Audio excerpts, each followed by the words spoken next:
Good afternoon. د امریکای ولسمشر جو بایدن د اپریل په 14مه اعلان وکړ چې له افغانستانه به ټول ځواکونه د دې کال تر سپتمبر میاشتې وباسي. نوموړي وویل چې د ځواکونو راوستل به د مې له لومړۍ نیټې پیلېږي، خو د افغانستان سره به خپلې مرستې جاري ساتي. After consulting closely with our allies and partners, د کانګرس خپل مرستالي ولسمشري او افغان ولسمشر اشرف غني ترڅنګ می د پوځي مشرانو سره تر مشورې وروسته فیصله کړې چې د امریکای تر ټولو اوږده جګړه پای ته ورسوم.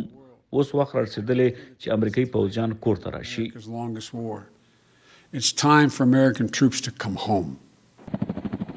امریکا په 2001 کال کې پر افغانستان برید وکړ. دوی د طالبانو حکومت له دې امله چاپه کړ چې هغوی د القاعده ترهګرې ډلې مشر اوسامه بن لادن ته پناه ورکړې وه.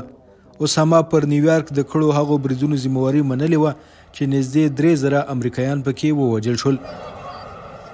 د افغان جګړې ختمولو لپاره امریکا د 2020 کال په فروری میاشت کې د طالبانو سره د سولې یوه لوظنامه وکړه چې له مخې به یې امریکایي ځواکونه د مې تر لومړۍ نیټې له افغانستانه وځي او طالبان به د افغان حکومت سره د سولې مذاکراتو ته کینی.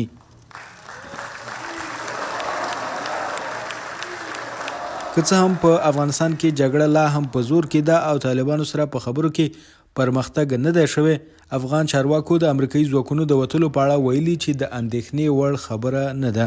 د افغانستان امنیتي او دفاعي ځواکونه د هیواد د ټول امنیتي مسؤلیت ته اخیستلو جوګه دي او پر وړتیاو یې اوس نړیوال هم باور لري چې دا مهال 9 سلنه عمليات پخپله کوي. امنیتي سرتیري له نظامي او تخنیکي اړخه پر ځان بسیا شوي او مالي ملاتړ یې متحده ایالات او نړیواله ټولنه دلته د خپل پوځي ماموریت تر ختمېدو وروسته هم جاري ساتي.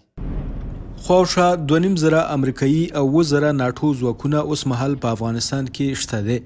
دوی تر ډیره د افغان ځواکونو سره د لوجستیکي مرستو او روزنې په برخه کې کار کوي.